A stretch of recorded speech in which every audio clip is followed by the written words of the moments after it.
A November night in Chicago cut like a blade, merciless and raw, when Abraham Callahan heard gunshots for the first time. He'd just come from a tense meeting with the lieutenants in his organization, driving alone along a deserted stretch of suburban road, hoping this rare pocket of quiet might help him forget the face of the traitor he'd dealt with that afternoon. But silence could wait. The gunfire cracked out 3 times in quick succession. Then came a woman's scream, then a child's crying, the sound of lives staring straight at death. Abraham was 37, the mafia boss who controlled all of South Chicago. He'd built this empire from ashes after watching his father betrayed and killed when he was 15. His little sister, Molly, only 8, had died that same night. For 22 years, he'd tried to bury that memory under power and blood. But some things can't be buried, and some sounds can't be ignored. He stopped the car, drew his gun, and walked toward the dark alley. He found them under a dying streetlight, where old brick walls formed a dead end with no way out. A thin, worn woman lay over a little girl, using her own body as a shield. 3 men stood around them. One of them had his gun raised, steadying his aim, ready to fire the last shot. The woman wasn't crying or begging. She lay there with one arm locked tight around her daughter, and in the other hand a blood-slick switchblade. She'd managed to stab one of them, and he was bleeding from the stomach. Blood was running from her left shoulder, too, where the first bullet had punched through. Yet she didn't let go of the child. She stared straight into the barrel with the eyes of someone who'd already accepted death, asking only to die first, so she wouldn't have to watch her daughter be killed. The little girl, maybe 5, didn't sob out loud. She lay motionless beneath her mother, eyes wide and hollow, as if she'd seen violence so often she no longer knew how to be afraid. That silence made Abraham's spine go cold more than any scream ever could. Abraham didn't hesitate. He fired 3 times. 3 bodies hit the wet concrete. The shot slammed back and forth between the alley walls, and in the heavy, thick silence that followed, the woman slowly lifted her head, her arms still wrapped tight around her daughter. She looked at Abraham with wary green eyes, not with the gratitude of someone who'd been saved, but with the hard calculation of a feral creature deciding whether this new arrival was more dangerous or less dangerous than the men now lying dead. She was waiting for the 4th bullet. If this story touched your heart, please leave a like to support the channel. Share the video with anyone who needs to hear about redemption and compassion. And don't forget to subscribe so you won't miss the next stories. Abraham walked closer to the 3 bodies, his eyes sweeping quickly over each face. He didn't recognize any of them, but the tattoo on the wrist of the nearest one made him stop. A snake coiled around a sword, the symbol of the Mancini crew. He'd seen that mark on the dead of many enemies over the past 22 years.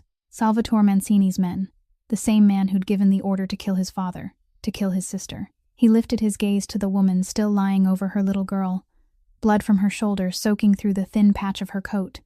She didn't run. She didn't thank him. She didn't beg. She just stayed there, switchblade still in her hand, eyes locked on him as if she were waiting for him to raise his gun again. "Who are you?" Abraham asked, his voice flat, without emotion. "Why does Mancini's crew want you dead?" The woman stayed silent for a long time. Then she slowly sat up, pulling the child into her arms, her face tightening with pain but not a single sound slipping out. The little girl still didn't cry, didn't speak, only clung to her mother with tiny hands that trembled. "Willa Brennan," the woman finally said, her voice rough and hoarse. "Derek Brennan's wife." Abraham felt the muscles in his face go rigid.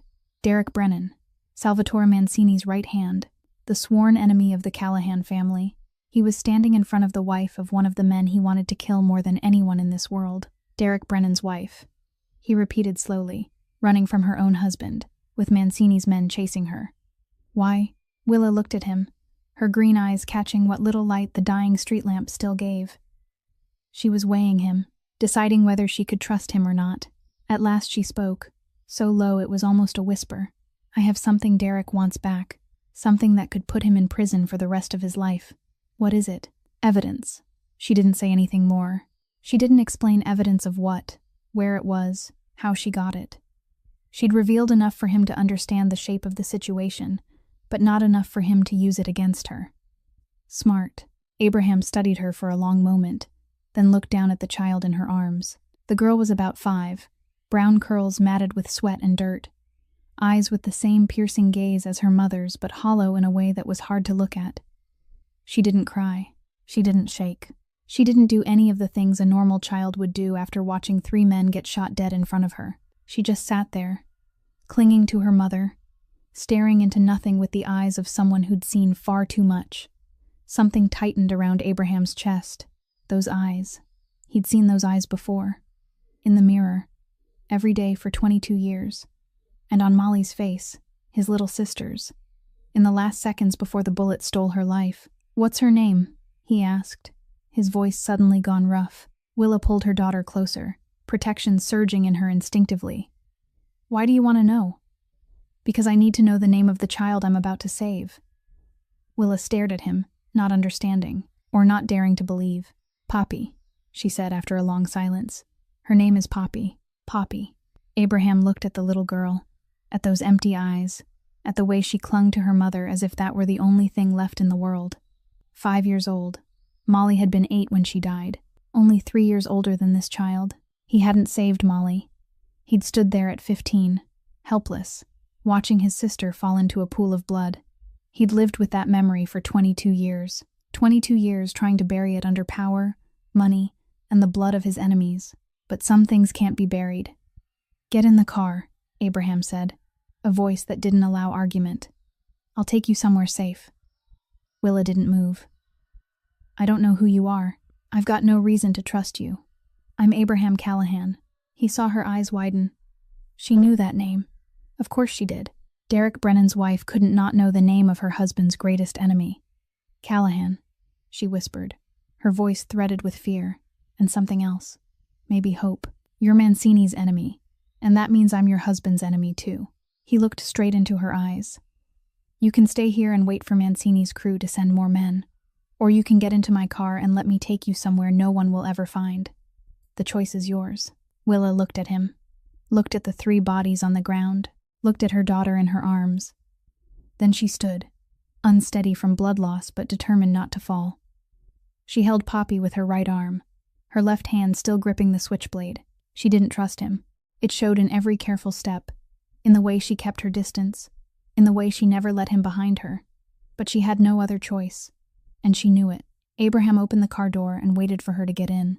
When she sat down, he saw Poppy look up, and for the first time there was something in the child's eyes other than emptiness, not hope, not gratitude, curiosity, as if she were wondering why this man had saved them instead of killing them, the way all the other men in her short life had tried to do.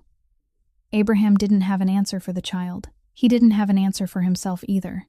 He only knew he couldn't walk away. Not tonight. Not when those eyes looked at him like that. He shut the door, walked around to the driver's seat, and turned the engine over. In the rearview mirror, he saw Willa still holding the knife, her eyes still sharp and watchful on the back of his neck. Good, he thought. Never trust anyone. Not even me. The car surged into the darkness, leaving 3 cold bodies behind in a nameless alley. Abraham's estate sat deep in the southern suburbs of Chicago, hidden behind rows of ancient oak trees and a stone wall 10 feet high. When the car stopped at the iron gate, Willa looked through the window and felt her heart tighten. This wasn't a shelter. This was a fortress. Security cameras were mounted everywhere. Guards stood in the shadows, and the warm yellow light spilling from the tall windows made the house look like a creature with its eyes open, waiting for prey. She held Poppy closer, her fingers still gripping the handle of the switchblade inside her coat pocket, from a tiger's jaws into a wolf's den. Abraham brought them in through a back entrance, avoiding the curious looks of the guards. He made a phone call in a clipped voice, ordering someone to come immediately. Less than 20 minutes later, a white-haired man walked in carrying a black leather bag. "Dr. Mercer," Abraham said by way of introduction, offering no further explanation. Mercer looked at Willa with the eyes of someone who'd treated too many wounds to be surprised anymore.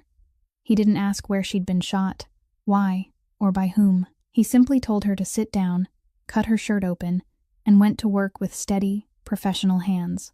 The bullet had gone through her left shoulder, missing bone, missing an artery. Lucky. Or maybe fate wasn't ready to let her die. Willa bit down hard as Mercer stitched the wound, refusing to let a sound escape. She'd endured worse pain than this. 6 years with Derek had taught her how to turn pain into silence. The whole time, Poppy sat on the sofa a few feet away, staring at her mother without crying, without speaking. The child's silence hurt Willa more than the bullet ever could. When Mercer finished and left, an older woman stepped into the room. She was around 68, silver hair twisted into a neat bun at the nape of her neck, a face lined with wrinkles but eyes that were still bright and warm. "Pearl," Abraham said. "This is Pearl. She'll take care of a place for you and the little one." Pearl didn't offer small talk. She walked straight to Poppy, knelt down to the girl's eye level, and looked at her with an expression Willa had never seen anyone give her daughter before. Not pity, not curiosity, understanding. As if she'd seen eyes like that before, as if she knew exactly what lay behind that emptiness. "What's her name?" Pearl asked gently. "Poppy," Willa answered for her, because she knew Poppy wouldn't open her mouth. Pearl nodded, not pushing the child to speak. She only held out her hand, palm up, and waited. Poppy stared at that hand for a long time. Then, very slowly, she placed her own hand into Pearl's. Willa felt something tighten in her throat. It was the first time Poppy had reached for a stranger since they'd started running. Pearl led them upstairs to a large room with a double bed, an oak wardrobe, and a window looking out over the back garden. "There's a lock on the inside," Pearl said, as if reading Willa's mind. "You can lock the door if you want. No one can come in unless you allow it." Willa looked at her, unsure whether to thank her or to be even more on guard. This woman knew too well what a hunted woman needed. That meant she'd seen cases like Willa's before, or she'd been one of them. When Pearl left, Willa closed the door and turned the lock. She set Poppy on the bed, pulled the blanket up over her, then sat beside her with her back against the headboard, eyes never leaving the door. She took the switchblade out and slid it under the pillow, within easy reach. She didn't sleep. She couldn't sleep. Downstairs, Abraham was standing in his study when the door swung open, and a younger man, only a few years behind him, strode in. Brody Callahan, his brother, with the same cold gray eyes but a far hotter temper. "You've lost your mind," Brody said the moment the door shut. "Derek Brennan's wife? You brought Derek Brennan's wife into this house." Abraham didn't turn around. He stood at the window, staring out into the night. "She's running from him. That's her problem, not ours." Brody stepped closer. "Do you know where this leads? Mancini will find out. Derek will find out. We'll have a war over a woman you don't even know." Abraham turned, his gaze cold as steel. "She has a 5-year-old daughter, Brody. The same age Molly was when she died." Brody went silent. That name always had the power to strip words away. Abraham and Brody never spoke about Molly, never mentioned that night, but the ghost of an 8-year-old girl was always there between them. In every decision, every movement. Brody's phone rang. He glanced at the screen, and Abraham caught something flicker across his brother's face. Not worry, not fear. Something else. Something Abraham couldn't read. "I have to take this," Brody said, and stepped out before Abraham could ask. The door closed. Abraham watched him go, his brow tightening. Brody was hiding something. He knew his brother well enough to see it, but he didn't ask. Not yet. He had more urgent problems to solve. At 3 a.m, a scream tore through the quiet night. Abraham sprang up from his chair in the study, his hand going for his gun on instinct. Then he realized the sound was coming from upstairs. A child. He stopped at the foot of the staircase, listening to Willa trying to soothe her daughter, her voice shaking with exhaustion and despair. "Shh, Poppy, shh. Mommy's here. Mommy's here. No one's going to hurt you. No one's going to hurt you." But the crying didn't stop. It kept coming, wave after wave, as if the little girl were finally trying to pour out everything she'd been forced to hold in for so long. Abraham stood there in the darkness, listening. He didn't go up. He didn't know what he would do if he did. He just stood there, gripping the stair rail so hard his knuckles ached, and felt his heart, the thing he'd believed had died 22 years ago, stabbing awake again with every painful beat. The next morning, Brody placed a thick file on Abraham's desk. He'd been up all night digging for every scrap of information he could find on Willa Brennan, and what he'd uncovered had dragged his face into a darker, heavier set. Abraham looked at his brother and knew at once something was wrong. Brody wasn't a man who startled easily. He'd seen enough horror in this world to grow callous to it, but this morning there was something in Brody's eyes Abraham couldn't name. Maybe worry, maybe fear, or maybe pity, directed at his own brother. "Read it," Brody said, his voice low and weighted. "You need to know." Abraham opened the file. The first page was Willa's portrait photo, taken from a marriage registration record 6 years earlier. She was much younger then, her green eyes still carrying light, not yet beaten down by years of living in hell. Abraham turned to the next page. Family background. Willa's parents had died when she was little. A car accident. Nothing remarkable. She'd been raised by her older sister, who became her parent in all but name from the time Willa was 12. Her sister's name was Noelle. Noelle Garner. Abraham stopped. He read the name again, then again. Something familiar was knocking at the door of his memory, but he couldn't catch it yet. He turned the page, and his heart stopped. Noelle Garner, 23, died in a warehouse fire at warehouse number 7 on Eastwood Street, in the industrial district on the east side of Chicago. Dying with her was her son, Timothy Garner, 3 years old. Cause, an electrical fire. No suspect. The incident had happened 10 years ago. Abraham felt the room tilt. He knew that warehouse. He knew that fire. He knew because he was the one who'd ordered it burned. 10 years earlier, Abraham had been in the middle of expanding territory, fighting for every inch against Mancini. Warehouse number 7 was believed to be where Mancini stored weapons. He'd received information from an inside source saying the place was empty, only merchandise, no people. He gave the order to burn it. His men set the fire at midnight. The flames consumed the entire building within 2 hours. 2 days later, he learned there had been people inside, a woman and a child. The police ruled it an accident. Faulty wiring, no one was prosecuted. Abraham had tried to bury that memory. He'd told himself it was a mistake, an accident, the cost of war. He hadn't known anyone was in there. He hadn't meant it. But none of that changed the truth that 2 lives had ended because of his command. A woman of 23, a child of 3, Willa's sister, and her nephew. Abraham shoved the file away, pushed to his feet, and walked to the window. Nausea rose in him. He could feel the wall he'd built around himself for 22 years cracking, splintering piece by piece. "Brother," Brody spoke, cautious now, like he was approaching a wounded animal. "Did you know? Back then?" Abraham didn't turn around. He braced a hand on the window frame, feeling the cold wood under his palm, trying to anchor himself to what was real. "I didn't know," he said, his voice rough. "I didn't know who was in there. I only knew people died. I didn't know names. I didn't know faces." "And now you do," Brody said. "Now you know the woman you're sheltering in this house is the little sister of the woman you killed." Abraham closed his eyes. Willa's face rose in his mind. Those wary green eyes, the way she'd thrown herself over her daughter to shield her, the way she'd held a switchblade like she was prepared to fight until her last breath. "Does she know?" he asked. "Does Willa know how her sister died?" "Not sure," Brody answered. "The police report says it was an accident. Maybe she believes that. Maybe she doesn't. But she definitely doesn't know you're the one who ordered it. If she did, she wouldn't have gotten in your car." Abraham opened his eyes and stared out at the back garden. Early sunlight filtered through the leaves, laying pale streaks across the green lawn. Somewhere deeper in the house, he could hear Pearl talking to Poppy, her voice warm and gentle. Life was still moving. The sun was still rising. But Abraham felt as if he were standing at the edge of hell. "What are you going to do?" Brody asked. "Are you going to tell her?" Silence. "Brother," Brody pressed. "She has a right to know."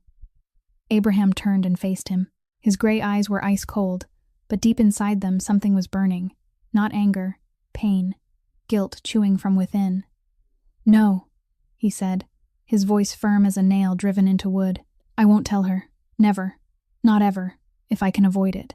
Brody looked at his brother, silent for a long moment. Then he nodded, not because he agreed, but because he understood. Understood that Abraham was carrying a weight no one could help him set down. Understood that from now on, every time he looked at Willa, every time he looked at Poppy, he would see the ghosts of Noelle and Timothy. He would see the fire he'd lit. He would see a guilt he could never repay. "You're condemning yourself," Brody said softly. "You know that, don't you?" Abraham didn't answer. He walked back to the desk, picked up the file, and locked it into the lowest drawer of the steel cabinet.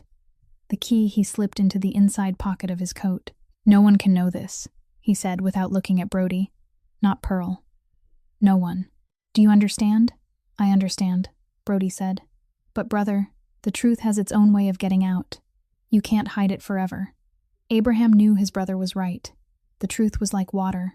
It would find a crack to slip through, no matter how many walls you built to hold it back. But he didn't need to hide it forever. He only needed to hide it long enough for Willa and Poppy to be safe, long enough for him to pay a debt he could never fully repay, long enough for him to look into the eyes of that 5-year-old child without seeing the 3-year-old who died in a sea of fire because of his order. He knew it was impossible, but he was going to try anyway, because it was all he had left to do.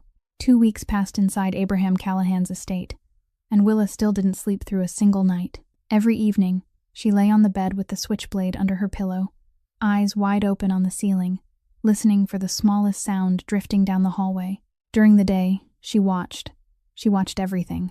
She counted how many guards patrolled the grounds, memorized their shift changes, marked each face so she'd know who was new and who had been here for years. She learned the layout of the house, mapping in her mind the location of every door, every window, every possible exit she could use if things turned. She watched Abraham. He was the biggest unknown she had to solve. A mafia boss saving 2 strangers, bringing them home, feeding them, housing them, asking for nothing. It didn't make sense. In the world Willa had lived in for the last 6 years, no one did anything without an agenda. Derek had taught her that lesson in blood and tears. She needed to know what Abraham wanted. She needed to find his weakness. Because once you know someone's weakness, you know how to protect yourself. One evening, after Poppy had fallen asleep and Pearl had retreated to her room, Willa went downstairs. She found Abraham in his study, sitting alone at his desk, a glass of whiskey in front of him already half gone. He didn't look up when she stepped in, but she knew he'd registered her presence. She could feel the alertness in the air, even though Abraham didn't act surprised. "How many people have you killed?" Willa asked bluntly, with no detour. Abraham was silent for a moment. Then he lifted his head and looked at her with eyes the color of cold steel, but without anger in them. "More than I can remember," he answered, as calmly as if he were talking about the weather. "Why are you asking?" Willa didn't flinch. She moved deeper into the room and stopped across from him, the oak desk between them. "I need to know what kind of man I'm living with. Are you a monster?" "I'm what life made me," Abraham said. "I don't justify what I've done. I'm not asking you to forgive me. I'm not pretending I'm a good man. But I keep my word. When I say I'll protect you and your daughter, I'll do it. Whether you believe me or not is your choice."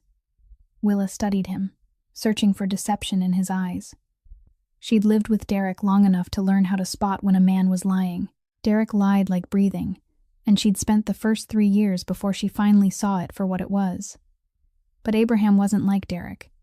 He wasn't trying to seem kind. He wasn't trying to charm her or talk her into anything. He was simply telling a raw truth and letting her decide what to do with it. That unsettled her more than Derek's cruelty ever had. "Why did you save us?" she asked. Abraham didn't answer right away. He looked down at his whiskey, slowly turning the glass in his hand, the warm light catching the surface of the amber liquid. "Because once I didn't save someone," he said at last, "and I'll live with that for the rest of my life." Willa wanted to ask more. She wanted to know who he meant, but something in his voice stopped her. An old wound she had no right to touch. At least not yet. She turned and left the room without another word. In the days that followed, Poppy became Willa's greatest worry. The child refused to eat. Pearl made porridge, soup, baked bread. But Poppy only stared at the food with those empty eyes and shook her head. Willa had to beg, had to coax for hours, just to get her to swallow a few spoonfuls. Nights were worse. Poppy wet the bed nearly every night, waking in panic with sheets soaked through and eyes full of terror. Willa would change the linens, change her clothes, hold her close, and sing softly until the little girl fell asleep again. Then Willa would lie there, not sleeping, waiting for the next nightmare to come. Poppy clung to her mother with a desperate intensity. She wouldn't let Willa leave her sight for more than 5 minutes. If Willa went to the bathroom, Poppy waited outside the door. If Willa went down to the kitchen for water, Poppy followed close behind. The child didn't speak to anyone but her mother, and even with her mother, she rarely opened her mouth. Willa was exhausted, body and mind. The wound in her shoulder was healing, but there were other wounds no one could see, no medicine could touch. One night, around 2 a.m, there was a soft knock at the door. Willa startled, her hand reaching for the knife, and then she heard Pearl's voice through the wood. Is she asleep yet? I brought some porridge up.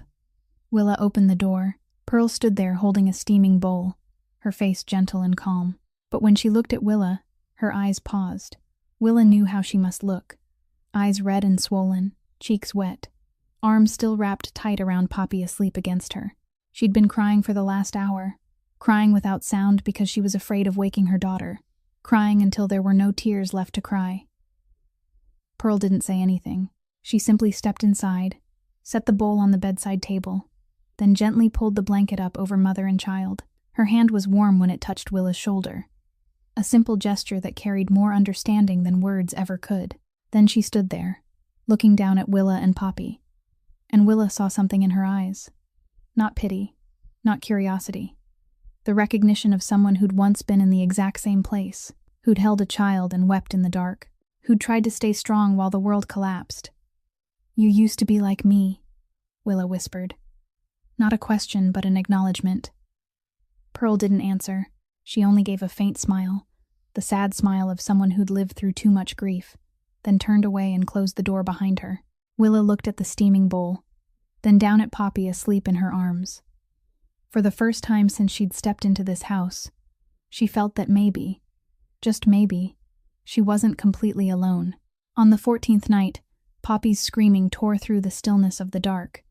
But this time, Willa couldn't get up. Her body had gone past its limit after nearly 2 weeks of almost no sleep. She heard her daughter crying, heard her screaming for her mother, but she couldn't force her eyes open, couldn't move her arms or legs. She tried with everything she had, but her body betrayed her. It dragged her down into the heavy sleep of exhaustion, leaving her daughter's cries to echo in the darkness. Abraham was sitting in his study when the screams carried down. He was used to that sound, had heard it every night for 2 weeks. But tonight, there was something different. The crying went on longer than usual. There was no Willa murmuring comfort, no familiar lullaby, just Poppy's screams, alone, in the dark. He waited 5 minutes, 10. The crying didn't stop. He stood, left the study, and went up the stairs to the 2nd floor. The door to Willa and Poppy's room was slightly open. He pushed it gently, and what he saw tightened his heart. Willa lay motionless on the bed, eyes shut, her chest rising and falling in the steady rhythm of exhausted sleep, and Poppy sat curled in the corner of the bed, hugging a pillow, her face soaked with tears, her mouth still crying even though her voice had gone hoarse. The child saw Abraham in the doorway and cried louder, but not from fear, from despair, from loneliness, because her mother wasn't waking up and she didn't know what to do. Abraham stepped inside, feeling like an intruder. He didn't know what to do with children. He hadn't been close to a child since Molly died. For 22 years, he'd kept his distance from anything that reminded him of his little sister. But now this 5-year-old was looking at him with tear-filled eyes, and he couldn't turn away. He moved closer to the bed, slowly, one step at a time, as if approaching a wounded wild animal. Poppy didn't run. She didn't scream in terror. She just sat there and watched him, tears still falling, but her crying began to fade. Abraham sat down beside the bed, keeping space between them, not touching her. He didn't know what to say. He didn't know what to do. He only sat there in the dark, listening to the child's ragged breathing and feeling more helpless than he ever had. Then, without understanding why, he began to speak. "I had a little sister," he said, his voice deep and low. "Her name was Molly. She had brown hair, like you, and blue eyes, like yours too." Poppy stopped crying and looked at him with wet lashes. She didn't say anything, but she was listening. Abraham went on, his voice even, as if telling a sad bedtime story. "Molly loved strawberry ice cream. She could eat a whole bucket and never get tired of it. And she was afraid of the dark. Every night, I had to sit by her bed until she fell asleep, because she said there was a monster under her bed." He paused, eyes fixed on nothing, as if he could see Molly standing there. "One night, bad people came to our house. They hurt my father, and they hurt Molly too. I couldn't save her. I stood there and watched her fall, and I couldn't do a thing." His voice trembled slightly, but he didn't stop. "Since that night, I haven't been afraid of the dark anymore. Because I learned the real monsters aren't under the bed. The real monsters are grown-ups who hurt children, and I swore I'd never let any child be hurt if I could stop it." Poppy watched him, her clear blue eyes no longer spilling tears. She didn't speak, but she was listening. Truly listening. For the first time since she'd come here, someone was talking to her, not to hush her, not to make her eat or sleep, but simply to share a story. A sad story. A story about loss. A story that a 5-year-old, in her own way, could understand. "You're sad too," Poppy whispered, the first words she'd spoken since arriving in this house. Abraham looked at her, startled. He hadn't expected her to speak. He hadn't expected her voice to be that clear, hoarse from crying but still bright, like a small bell. "Yeah," he answered, his voice softening without him meaning it to. "I'm sad too." Poppy didn't say anything else. She only looked at him, with eyes that weren't empty anymore. Something was lighting up in them. Not joy, not trust. Connection. An invisible thread between two strangers carrying the same kind of wound. Outside the room, Willa was awake. She didn't know when she'd come to, but she'd heard enough. She stood in the hallway darkness, peering through the crack of the half-open door, seeing Abraham sitting beside her daughter, seeing Poppy looking at him with an expression Willa had never once seen her give anyone. She wanted to go in, wanted to take her child back, wanted to shove this stranger out of their lives. But she didn't. She only stood there, silent, watching the ruthless mafia boss telling the story of his dead little sister to her wounded 5-year-old daughter. And for the first time, she wondered if she'd been wrong not to trust him. Poppy slowly lay down, eyes still on Abraham, lids beginning to droop. She wasn't crying anymore. She wasn't shaking. She simply lay there, calm, as if the presence of this stranger had chased the ghosts from her mind. Abraham didn't stand. He stayed sitting there, silent, until Poppy's breathing became steady and deep. Only then did he rise, slowly, gently, like he was afraid of waking her, and step out of the room. He didn't see Willa standing in the dark. Or maybe he did, and chose not to say anything. He simply passed her, went down the stairs, and disappeared into the house's shadows. Willa stood there a long time, looking at her sleeping daughter, then looking toward where Abraham had gone. She didn't know what to think. She only knew that tonight, something had changed. In her daughter, and maybe in herself too. Willa wasn't the kind of person who sat still and waited for fate to decide. She'd done that for 6 years with Derek, and it had nearly killed her. She wasn't going to make that mistake again. After the night Abraham told Poppy his story, she began watching him more closely. Not just to find a weakness anymore, but to understand who he truly was. The story about Molly had shifted something in the way she saw him, but she still needed answers to her own questions, especially about her sister's death. Noelle and Timothy had died in a fire 10 years ago, and the police had called it an accident. But Willa had never believed that. Not after she discovered Derek had been involved. Not after she found emails and messages on his computer, proof he'd known about the fire before it happened. Her sister hadn't died by accident. Her sister had been murdered, and Willa needed to know who had given the order. One afternoon, while Poppy was down for a nap and Pearl was in the kitchen, Willa slipped out of her room. She'd watched long enough to know Abraham's routine, to know he usually met with Brody at this hour in the basement, leaving the study empty for at least an hour. She stepped into his study, her heart pounding but her footsteps steady. The room was wide and dim, the scent of oak and old tobacco lingering in the air. Abraham's desk was strangely orderly, everything in its place. She started searching, opening drawers one by one, flipping through files. She didn't know exactly what she was looking for, only that she needed something tied to the fire that year. After nearly half an hour, she found it. An old file, the paper yellowed with age, locked in the bottom drawer of the steel cabinet. A record of the organization's operations from 10 years back, including an entry on warehouse number 7 on Eastwood Street. Willa opened it and read every line with trembling eyes. The warehouse was burned, suspected to be a Mancini weapons cache. No casualties recorded, but there was a handwritten note at the bottom of the page. 2 victims, woman and child. Not in the plan. No one held responsible. Willa felt blood rush into her face. 2 victims. Her sister, her nephew. Not in the plan. As if human lives were nothing more than a rounding error in a calculation. She wanted to scream. To smash something. To find the man who'd written those cold words and make him pay. But the file didn't name the person who'd ordered it. No signature. No mark that told her who had stood behind the warehouse fire. She read it again and again, desperate for a clue, but there was nothing. A sound behind her made her whirl around. A man stood in the doorway, tall, scarred, staring at her with open contempt. She recognized him, one of Abraham's men who often guarded the gate. His name was Vince, and he'd never bothered to hide his disdain for her whenever they crossed paths. "What the hell are you doing in here?" Vince stepped into the room, his voice sharp with threat. "This is the boss's study. Nobody comes in without him."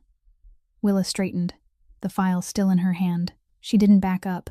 "That's what I'm asking you," Vince went on, moving closer. "What makes you think you've got the right to dig through his things, you little stray?" Heat flared in Willa's chest.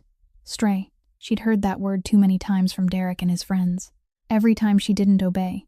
Every time she tried to resist. Stray, they'd say. As if she wasn't human. Only something men owned. But Willa wasn't the terrified woman from 6 years ago. She'd lived through hell. She'd been beaten, humiliated, imprisoned inside her own home. She'd seen death in her husband's eyes every time he lost control. And she'd still survived. A nameless guard didn't have the right to frighten her. She stepped forward and faced Vince, eyes locked on his. "I lived with a devil for 6 years, she said, her voice ice cold. "You don't qualify to scare me." Vince blinked, clearly not expecting her to hit back. He was used to women who stayed quiet, who bowed their heads, who trembled under a man's power. But Willa wasn't one of them. Not anymore. "You little bee." Vince started, but a voice cut in from the doorway. "That's enough, Vince." Abraham stood in the threshold, gray eyes fixed on his man. No one knew when he'd arrived, how long he'd been there, how much he'd heard. But his stare said everything. He'd heard. He'd seen. Vince immediately lowered his head and stepped back. "Boss, Get out." Abraham cut him off, his voice not loud, but heavy with authority. Vince hurried out without daring to look back. The door slammed shut. The room fell into silence. Abraham looked at Willa, then at the file in her hand. He wasn't angry that she'd been going through his things, or if he was, he hid it well. Instead, he looked at her with an expression she'd never seen on him before. Not pity, not suspicion. Respect, as if he was truly seeing her for the first time. Not a victim, not a weak woman who needed protecting. A fighter, a survivor. "What did you find?" he asked, his voice calm. Willa hesitated for a single beat, then handed him the file. "My sister died in that fire. I need to know who gave the order." Abraham took the file, but he didn't open it. He already knew what was inside.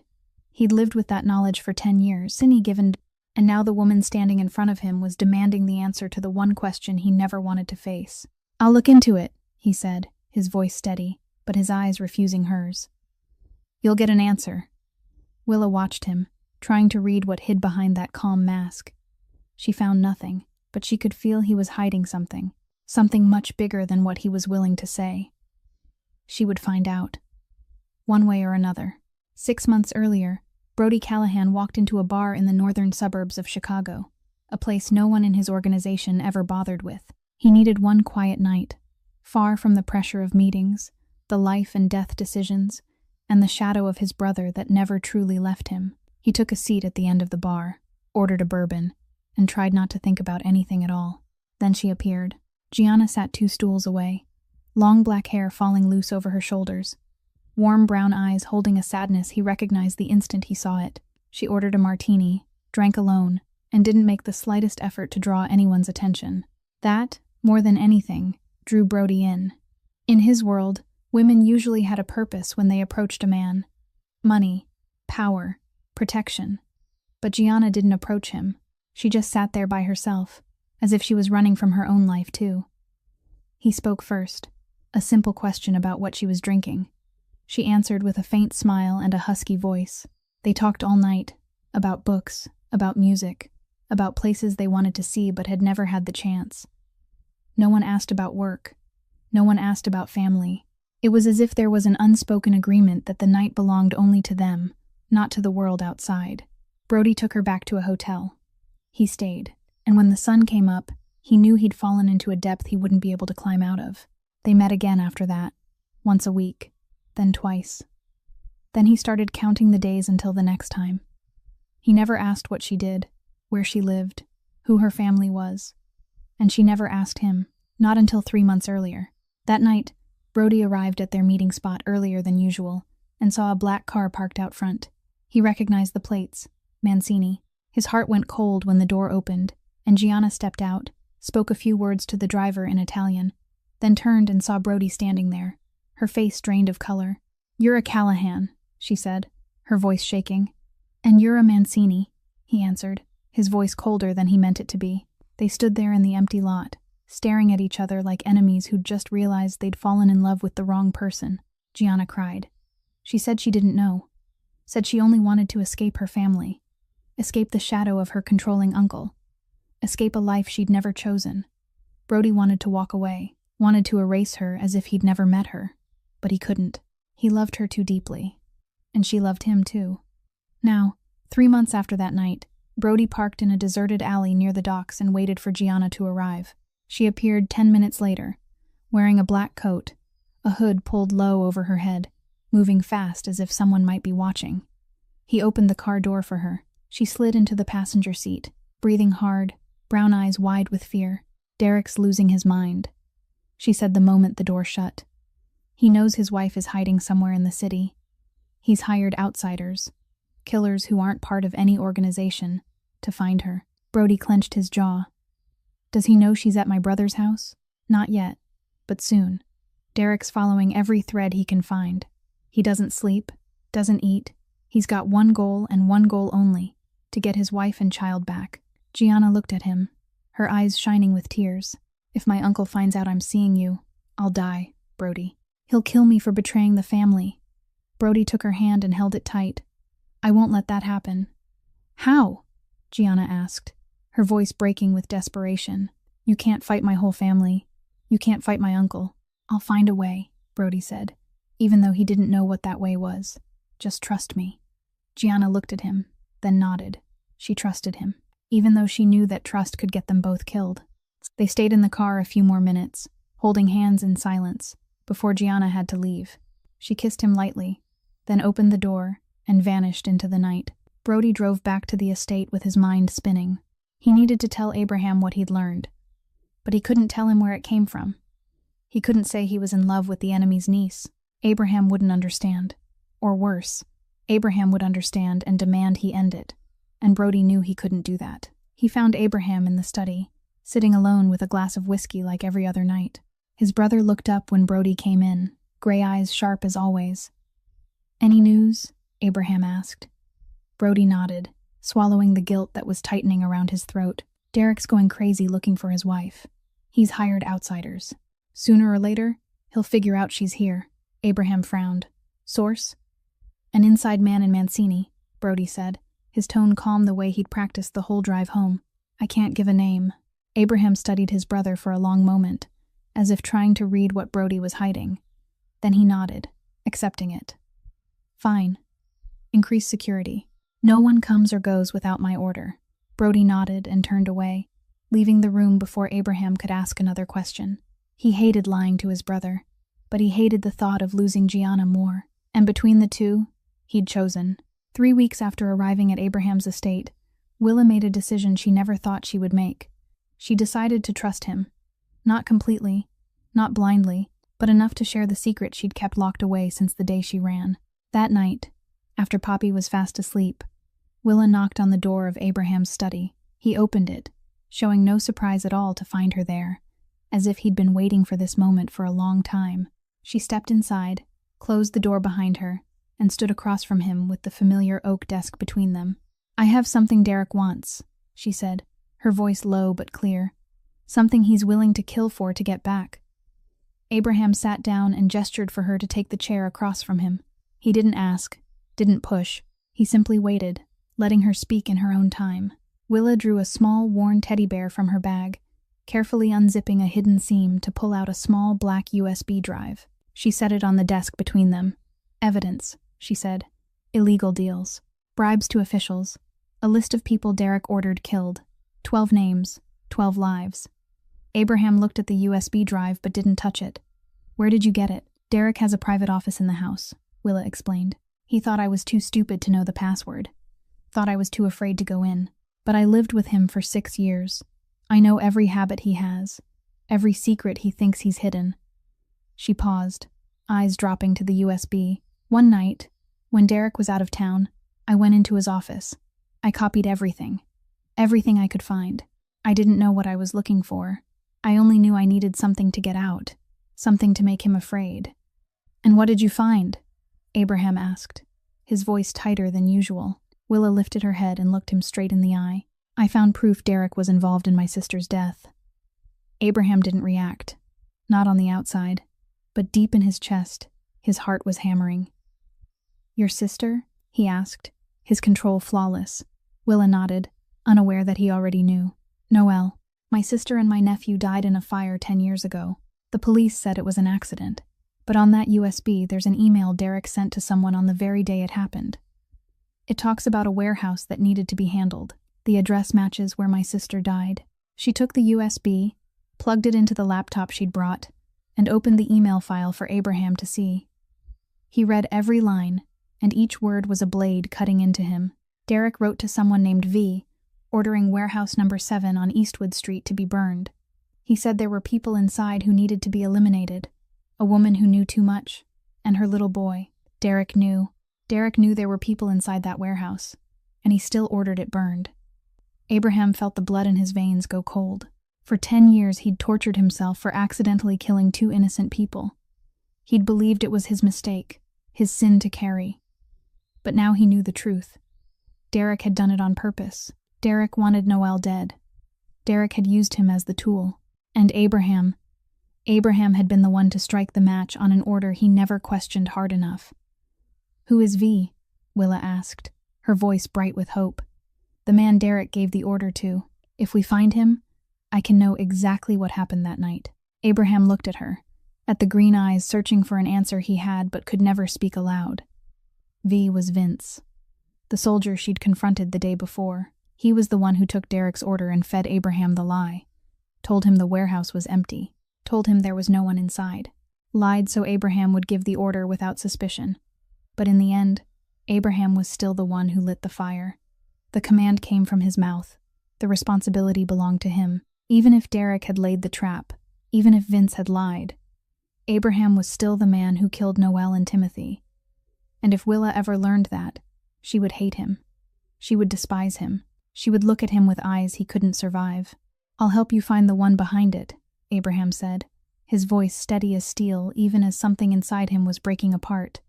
"You'll get your answer." Willa watched him, and for the first time since she'd met him, she saw something in his eyes. Not the familiar coldness, pain.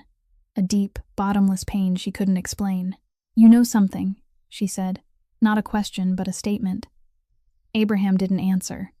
He only stood, walked to the window, and turned his back to her. "I know a lot of things, Mrs. Brennan. That's how I've stayed alive this long. But I promise you, the one behind your sister's death will pay." Willa wanted to push harder, to force the truth out of him, but something in his posture, in the slight sag of his shoulders, made her stop. He was hiding something from her. She knew it, but she also knew he wouldn't speak, no matter what she asked. Not yet. She stood, took the USB, and went to the door. Before she left, she paused and looked back at him. "I trust you," she said, partly, "but if you betray me, I won't forgive you." Abraham didn't turn around. He only stood there, staring out at the night through the glass, and spoke in a low voice that sounded like a sigh. "I know." The door closed.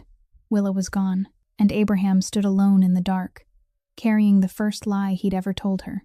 A lie he knew, sooner or later, would destroy everything they were beginning to build. The 4th week began with a change no one expected. Poppy no longer clung to her mother like a shadow. She started leaving the bedroom on her own, small, silent footsteps, exploring the vast estate, as if she were searching for something. Willa worried at first, but Pearl reassured her this was a good sign. The child was starting to feel safe, starting to believe no one in this house would hurt her. That afternoon, Poppy wandered along the first-floor hallway, her little fingers sliding over the intricate floral patterns of the expensive wallpaper. She stopped at a door left slightly open, warm yellow light spilling out from inside. She pushed the door and stepped in, and found herself in a room full of books. A library. Shelves stretched all the way to the ceiling. Thousands of volumes lined up in neat rows, the scent of old paper and oak wood blending into a kind of fragrance Poppy had never smelled before. And in the corner of the room, beside a wide window looking out over the garden, Abraham was sitting alone. He didn't see her come in. His eyes were fixed on a small photograph in his hand, an old picture faded by time. His shoulders were slightly slumped, and on the face that was usually ice cold, there was something Poppy recognized right away. Sadness. Poppy knew what sadness looked like. She'd seen it on her mother's face every night for so long. She'd seen it in the mirror whenever she accidentally caught her own reflection. Sadness was like an invisible monster.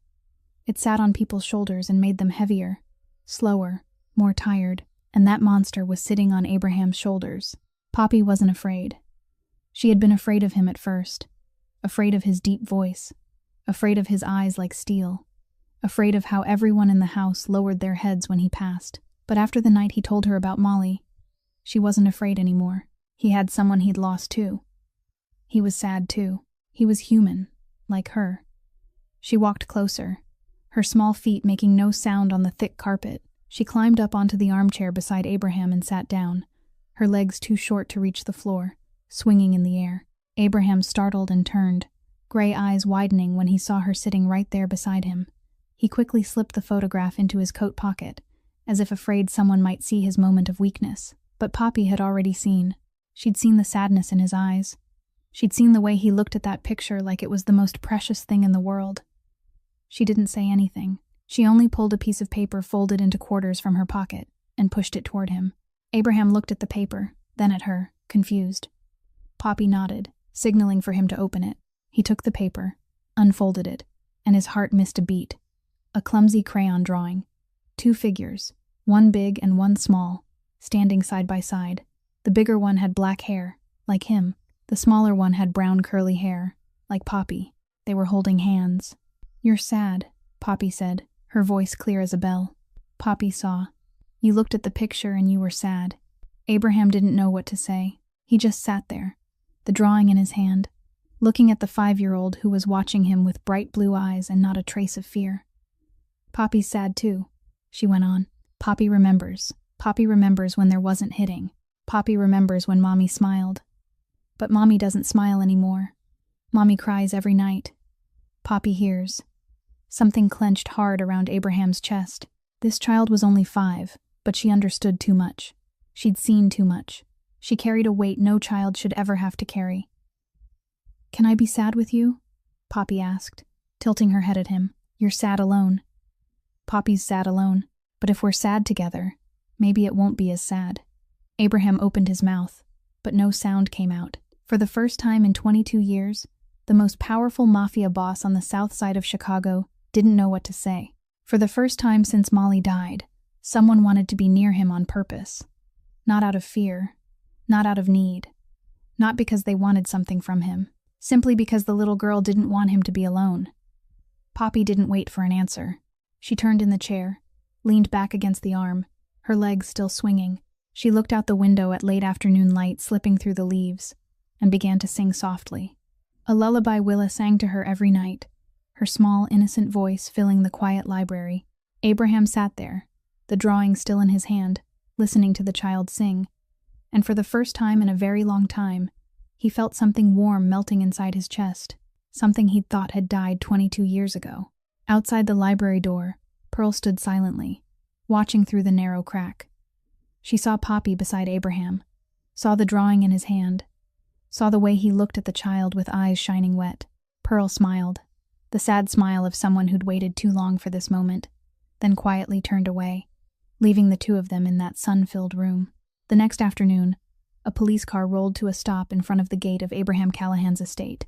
There was no siren, no flashing lights, only a man with salt and pepper hair stepping out with the calm, unhurried air of someone dropping in on an old friend.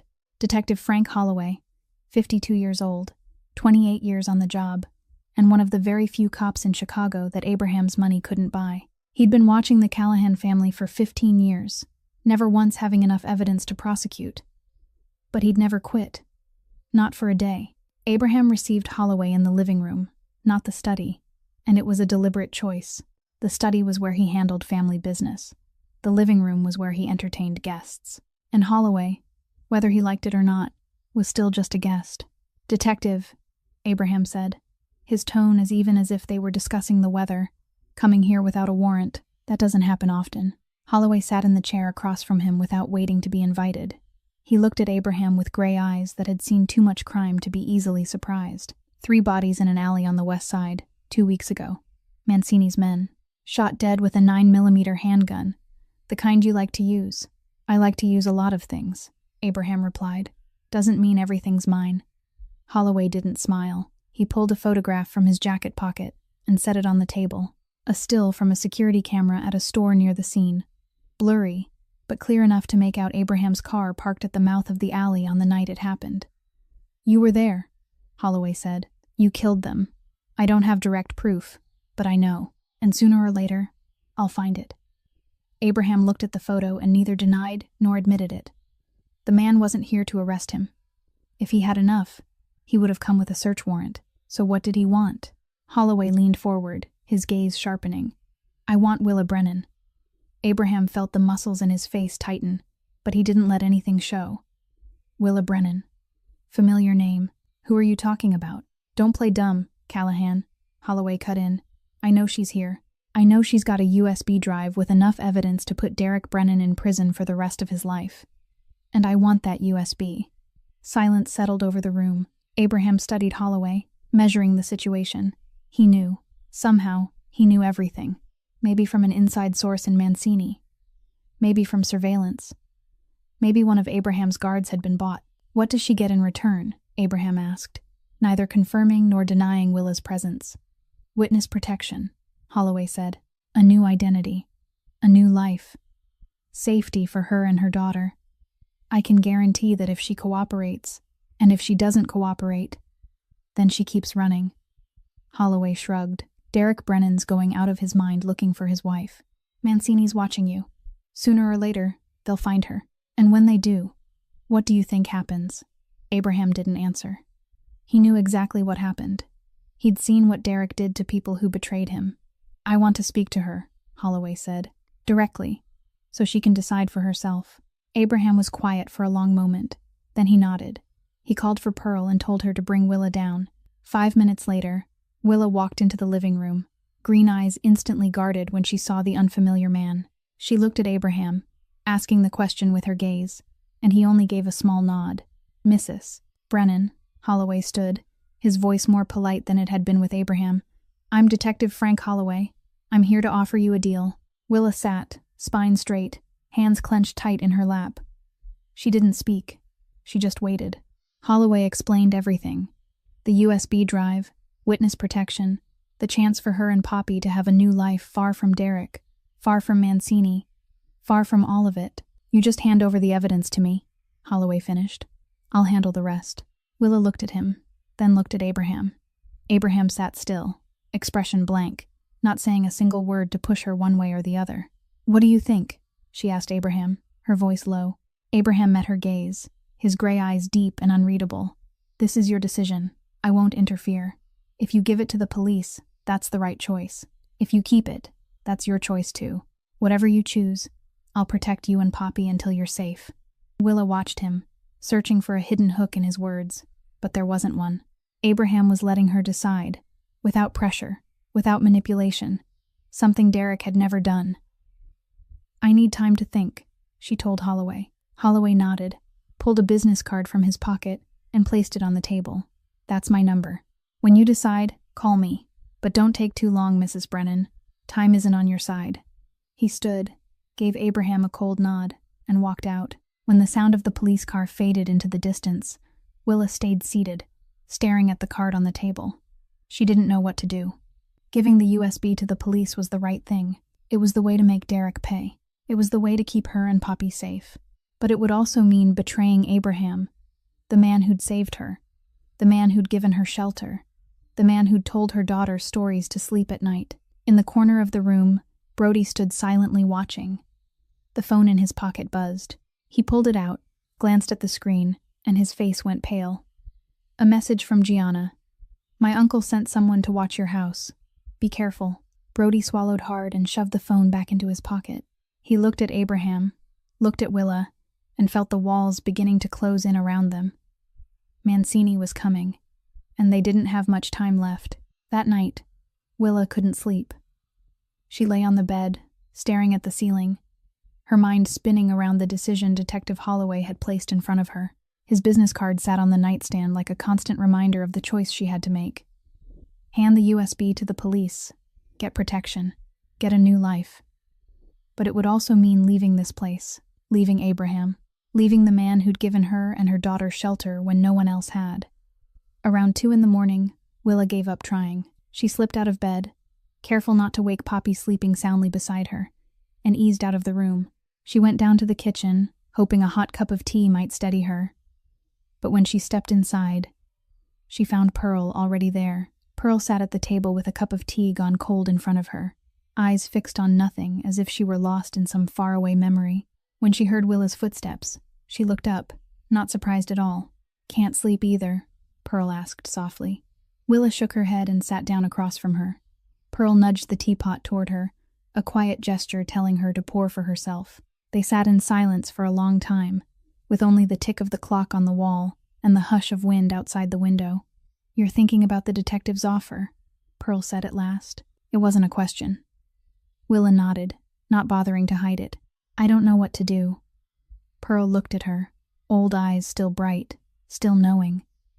She was quiet for a moment, as if deciding whether she should say anything at all. Then she sighed, set her cup down, and began to speak.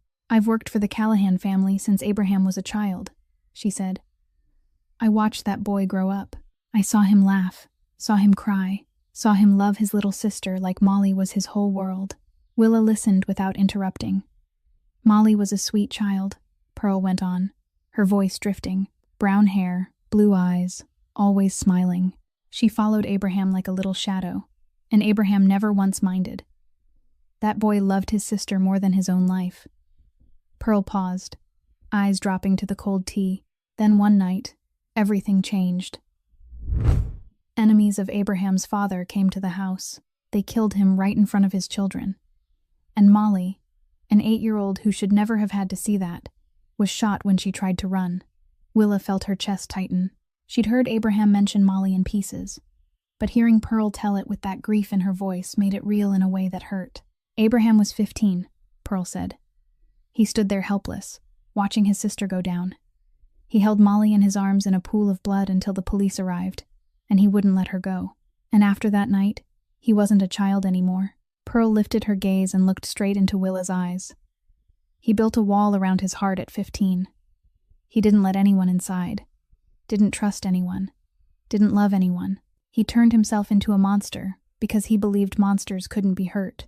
"And that guilt," Willa asked, remembering what Abraham had said to her, about not saving someone. Pearl was silent for a long moment, as if weighing how much to give away. "Abraham carries more guilt than you know," she said at last. "Not just about Molly. He believes he's been responsible, indirectly, for the deaths of other innocent people. People who didn't deserve to die. People who, if he'd been more careful, more intelligent, more merciful, maybe wouldn't have died." Willa wanted to press for more, but something in Pearl's voice stopped her. A pain Pearl didn't want touched, a secret she wasn't ready to reveal. 22 years, Pearl continued, her voice softening. 22 years I've watched that boy live alone in a hell he built with his own hands. No one could get close. No one could reach him. Until you and that little girl came here." Willa blinked, not understanding. "Me? You and Poppy are the first people he's let inside that wall," Pearl said. "I've seen the way he looks at you, seen the way he sits and tells that child stories until she sleeps. Seen him keep Poppy's drawing like it's treasure. For 22 years, no one has been able to do that. But you did." Willa didn't know what to say. She sat there gripping her cup, feeling something shift inside her chest, an emotion she didn't dare name. Pearl studied her for a long moment, then added, her voice distant as if she were staring into an old memory. "You remind me of someone." "Who?" Willa asked. "A woman I met many years ago," Pearl said. "She protected her child the way you do. She was strong the way you are. She would have done anything to keep her child safe." Something strange moved through Pearl's voice, as if she weren't talking about a vague impression, but about someone specific, someone she knew well. "What happened to her?" Willa asked. Pearl didn't answer right away. Her eyes suddenly filled with an endless sadness, a deep grief Willa couldn't understand. "She's gone," Pearl said, her voice so low it was almost a whisper. 10 years ago, along with her little boy. Cold slid down Willa's spine. 10 years, a little boy. Just like her sister. Just like her nephew. But she couldn't connect the pieces. There was no reason Pearl would know Noelle. No reason Pearl's story would have anything to do with Willa's family. It was coincidence. It had to be. "I'm sorry," Willa said, not knowing what else to offer. Pearl shook her head and gave her that sad smile. "Don't be sorry. Just remember life is too short to live in fear. And sometimes the people who look like monsters are the ones who need love the most." Pearl stood, patted Willa's shoulder, and walked out of the kitchen, leaving Willa alone with cold tea and 1,000 questions crowding her mind. She didn't know who Pearl had been talking about. She didn't know the strong woman Pearl remembered was her own sister, Noelle, the woman Pearl had met only once 10 years earlier, just before the fire took Noelle's life and Timothy's. Willa didn't know, and maybe that not knowing was the only thing keeping her heart from breaking apart. The 6th week marked a real change in Poppy.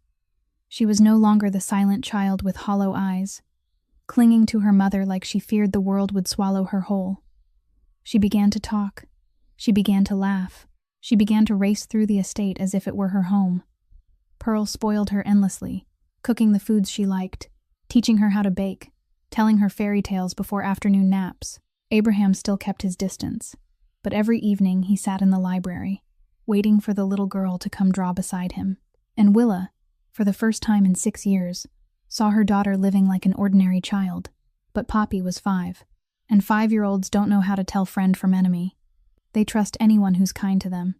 Barrett was one of the guards stationed at the main gate of the estate. He was big, with a gentle face, always smiling whenever Poppy ran past. He'd started giving her candy in the 3rd week, colorful gummy bears that Poppy adored. She began calling him Mr. Barrett. She began stopping to chatter with him every time she passed the gate. She began to think of him as a friend in a house full of stern adults. Willa didn't suspect a thing. Neither did Abraham. Barrett had worked for the Callahan family for more than 5 years without a problem. No one knew that 6 months earlier, Mancini had gotten to him, threatened his family, promised him money big enough to disappear and start over somewhere else. Barrett didn't want to betray Abraham, but he had a wife. He had kids, people he loved more than loyalty to any boss, and Mancini knew exactly how to squeeze men like him. That afternoon, Poppy ran to the gate like she did every day, cheeks flushed from playing in the garden. Barrett was on duty, smiling when he saw her. "Mr. Barrett. Mr.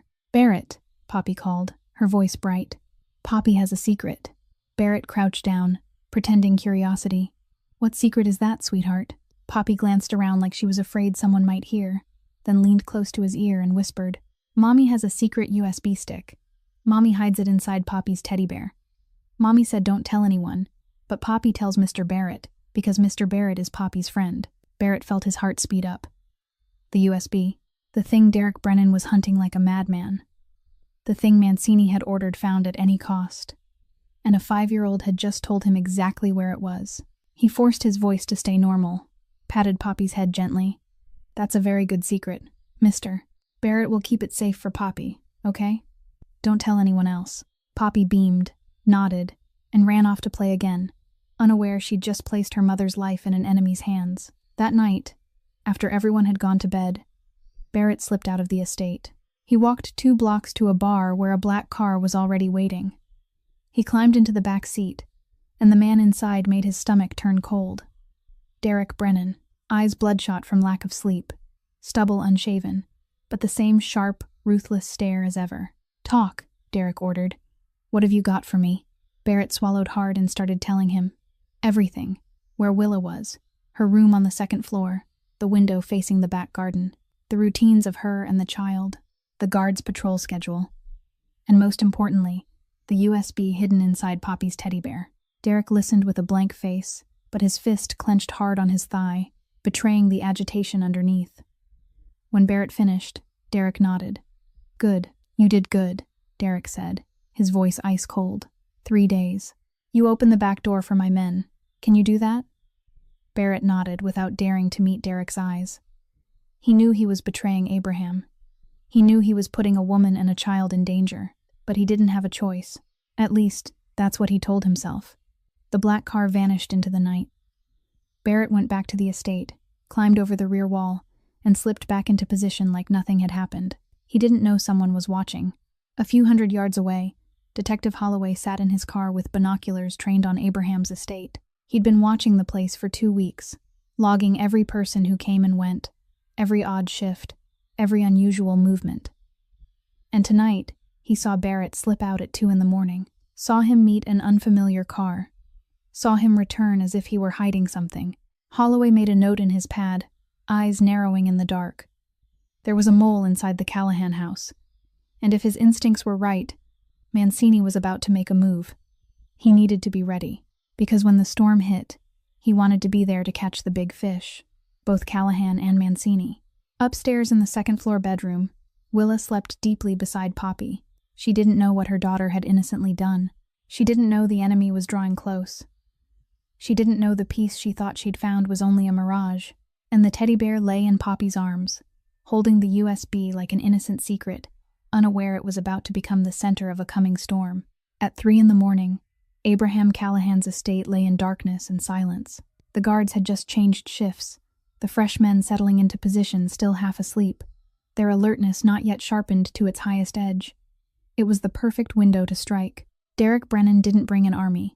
He knew better than anyone that a full-scale assault would wake the whole area, give Abraham time to react, and turn everything into a war he wasn't certain he could win. No, Derek chose a different approach. Quiet, precise, lethal. Just him and his 3 most trusted men, the ones who'd been with him from the beginning, the ones willing to die for him, and Barrett, the mole waiting at the back door. They climbed over the wall at a blind spot in the cameras, the place Barrett had marked in advance. They moved through the dark like ghosts. Not a sound, not a mistake. Barrett opened the back door at the appointed time, his face pale in the moonlight, but he didn't step back. He'd gone too far to turn around. Derek crossed the threshold with his gun steady in his hand, eyes sweeping the pitch-black space. He didn't say a word to Barrett. No thanks, no reassurance. Traitors didn't deserve respect, no matter who they betrayed for. They went up the stairs, their footsteps soft as cats. Barrett led them, pointing out which room was Willa and Poppy's, which room was Abraham's, which room belonged to Pearl. Derek signaled for 2 men to hold the hallway, 1 to hold the stairs. He and the remaining man moved toward Willa's door. It wasn't locked. Willa had stopped locking it in the 3rd week, when she began to feel safe in this house, a mistake she was about to pay for. Derek pushed the door open, stepped inside, and took in the sight before him. Willa lay on the bed with her arm around Poppy, both of them sleeping deeply. Moonlight spilled through the window across their faces, peaceful and innocent. Derek stood there a moment, looking at his wife and daughter, and something passed through his eyes that no one could truly read. Pain, longing, possession, all of it twisted together into the warped emotion he called love. Willa jolted awake when she felt someone watching her. Survival instinct, honed by 6 years with Derek, snapped her into motion. Her eyes opened, and her heart stopped when she saw the familiar shape at the foot of her bed. Derek. He'd found her. Willa wanted to scream, but Derek was faster. He stepped close and pressed 1 finger to his lips, telling her to stay quiet. His other hand held a gun, not aimed at her, but close enough for her to understand the message. "Shh," Derek whispered, his voice strangely gentle. "Don't wake the little one. I don't want her scared." Willa swallowed, forcing herself to stay calm. She looked past Derek's shoulder and saw another man in the doorway, and behind him, a familiar face. Barrett, the guard who gave Poppy candy, the man her daughter trusted, the man Poppy had told about the USB. Everything snapped into focus, bright as day. Her daughter had betrayed her without meaning to. It wasn't Poppy's fault. She was 5. She didn't know what danger looked like, didn't know who deserved trust and who didn't. She only wanted to share a secret with someone she believed was a friend. But that innocence had led Derek here. It had placed mother and child in the hands of the man Willa had been running from for 6 weeks. Pain ripped through Willa from the inside. Not anger at her daughter. Guilt, because she hadn't protected her. Because she'd let Poppy trust the wrong person. Because she'd failed again. But this wasn't the moment to collapse. She swallowed the pain down, shoved it into the deepest corner of her mind, and focused on what mattered now. "What do you want?" Willa asked, her voice steadier than she expected. You're my wife, Derek said, as if it were the most obvious answer in the world.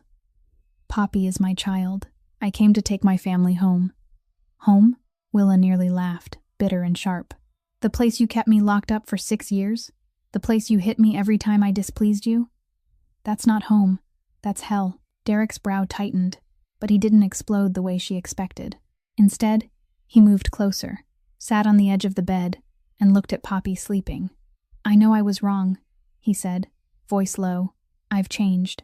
Only after you left did I realize I can't live without you and our daughter. I'll do anything for you to forgive me. Just come home. Willa wanted to laugh in his face, wanted to tell him she'd heard those words 100 times, every time after he'd beaten her, every time after she threatened to leave. But before she could speak, Poppy stirred and woke up. The child opened her eyes, saw Derek, and her face went through a storm of emotions no 5-year-old should ever have to carry. Fear, confusion, and, painfully, something like longing. Daddy, Poppy whispered, her voice barely more than breath. Derek smiled, the first smile Willa had seen on his face since he entered the room. He held out his arms, and Poppy, after a moment of hesitation, let him pull her in. Willa felt her heart fracture. Her daughter wasn't completely afraid of Derek. Her daughter still missed him, still had a part of her that ached for this man's love, no matter how much he'd hurt her mother. And that was the deepest tragedy of all. Willa could run from Derek, but she couldn't run from the truth that he was still her daughter's father, still a part of Poppy whether Willa wanted it or not. Come home with Daddy, sweetheart, Derek murmured into Poppy's ear. Daddy won't let anyone hurt you anymore. Willa watched the scene and knew she couldn't let it happen. She couldn't let Poppy go back to Derek. She couldn't let her daughter grow up in that house, see what Willa had seen, become the next victim of this man. She had to do something, but before she could move, gunshots exploded from downstairs, ripping through the quiet night. Abraham was awake. The gunshots from downstairs detonated chaos. Derek sprang to his feet at once, shoving Poppy back toward Willa, raising his weapon toward the door. He barked an order to the man holding the doorway, then stepped into the hallway himself, eyes sweeping the darkness. Willa pulled Poppy tight, shielding her daughter with her own body, her heart hammering so hard it felt like it might crack her ribs. She heard pounding footsteps, shouted voices, more shots snapping through the air, and then silence. A silence more frightening than the gunfire. Abraham Callahan appeared at the top of the stairs, smoke still curling from the barrel of the gun in his hand. He climbed one step at a time, slow and steady, eyes locked on Derek standing in the middle of the hallway. Behind Abraham, Brody was cuffing one of Derek's men, the only one left alive after the clash downstairs. The other two lay motionless. Derek, Abraham said, speaking his enemy's name, his voice ice cold. So you finally came. Derek turned, facing Abraham across the few yards of corridor. He didn't look afraid, even though he was clearly in the weaker position. Instead, he smiled, a thin smile, loaded with contempt and something that looked like cruel satisfaction. Callahan, Derek said, his voice echoing in the still air. Finally, face to face. You know, I've been waiting for this moment a long time. What moment? Abraham asked, his gun still leveled straight at Derek. The moment I get to tell you the truth, Derek replied, the smile widening. You thought you were some hero saving a damsel in distress. Thought you were protecting an innocent woman from an evil husband. He stepped aside, revealing Willa in the bedroom behind him, Poppy clutched in her arms. His gaze flicked over her, then snapped back to Abraham, wicked with intent. You know something, Callahan? You're the one who lit the fire that killed Noelle. I just gave you the address. Willa felt the world stop. Noelle, her sister's name, spoken from Derek's mouth. Her eyes jumped from Derek to Abraham, not understanding, not wanting to understand. Abraham didn't react. He didn't deny it. He didn't look surprised. He only stood there, face carved from stone, but in his gray eyes something was breaking. Yes, Abraham said, his voice low and heavy. I gave the order to burn that warehouse. I didn't know there were people inside. It felt like a fist drove straight into Willa's chest. No, it couldn't be. Abraham, the man who'd saved her, the man who'd protected her, the man who'd told her daughter stories at night. He was the one who killed her sister? Derek's laugh grew louder, ricocheting down the hallway like a crow's cry. Didn't know, he repeated, dripping with mockery. That's right. You didn't know, but I did. Noelle knew too much about me, about my work, about the people I'd killed. She threatened to go to the police. She had to die. Willa felt the blood in her body turn to ice. Derek knew. Derek knew there were people in that warehouse. Derek had let her sister die on purpose. Her and her little brat, Derek went on, his voice empty of regret. Shame the kid had to go too. But I couldn't leave a witness, not even a 3-year-old witness. Timothy, her nephew. The 3-year-old boy she'd once held in her arms, once sung to sleep, once promised to protect. Derek had killed him, on purpose, without hesitation. Willa didn't know what she'd done. She only knew that when her awareness snapped back into place, she was standing in the hallway with a gun in her hand. The weapon she must have ripped from Derek's man without even realizing it. Poppy was crying somewhere behind her, the sound reaching Willa as if from another world. She stood between two men. One was Derek, her husband, her child's father, the man who had deliberately killed her sister and nephew. The other was Abraham, the man who had saved her, protected her, but who had still been the one to strike the match, even if by accident. Both of them were tied to Noelle and Timothy's deaths. Both of them had her family's blood on their hands. Willa's hand shook. The gun felt heavy in her palm. She didn't know who to point it at. "Willa," Abraham said, his voice low and raw with pain. "I'm sorry. I didn't know. If I'd known." "He didn't know," Derek cut in, contempt sharp in his tone. "That's the difference between me and him, Willa. He kills people because he's stupid. I kill people because it's necessary. But the result's the same, isn't it? Your sister's dead. Your nephew's dead." Willa stared at Derek, into the eyes of the man she'd once believed she loved, the man she'd once hoped could change, the man she'd tried to forgive again and again. She saw nothing but coldness, cruelty, complete indifference to her pain. Then she looked at Abraham. He stood there, his gun lowered now, not trying to justify himself, not trying to plead. He only watched her with eyes full of guilt, full of hurt, full of acceptance, as if he was ready for whatever she chose. "Shoot me if you need to," Abraham said, his voice steady. "I deserve to die. I've known that for 10 years. And I don't," Derek cut in, his voice turning suddenly sweet, persuasive. "You know me, Willa. I do what has to be done to protect my family. Noelle was a threat. I had to remove her. But you and Poppy are different. You're my wife. Poppy's my child. I'd never hurt either of you." Willa felt sick. He was trying to talk her into it, trying to make the murder of her sister sound reasonable, forgivable, trying to turn her into an accomplice by reminding her of the family tie between them. She raised the gun, her hand still shaking, but her finger settling onto the trigger. She didn't know who she was going to shoot. She only knew someone in this room had to pay for Noelle and Timothy. The standoff between the three of them was shattered by a gunshot from the stairwell. Brody had spotted Barrett trying to slip out through the back door, and he didn't hesitate. One single shot. Barrett went down, the traitor paying with his life, but that shot was also the signal that let chaos burst wide open. Derek seized the split second of distraction, twisted, and fired at Abraham. The bullet grazed Abraham's left shoulder, blood spraying, but Abraham didn't fall. He answered with 2 shots in quick succession, forcing Derek to dive into the adjoining room for cover. Willa didn't stand there and wait.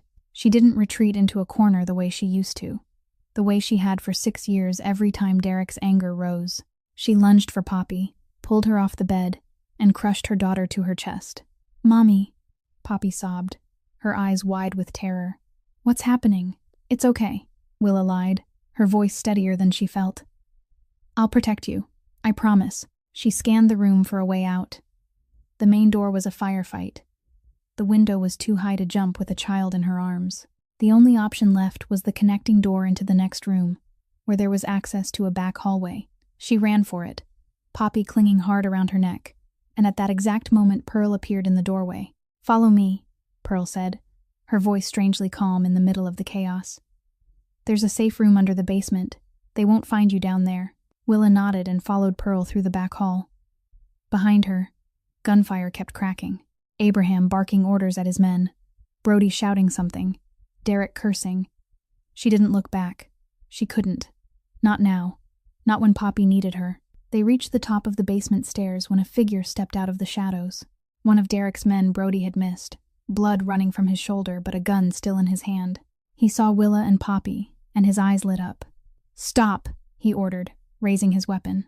Pearl didn't hesitate. She threw herself at him, shoving Willa and Poppy behind her.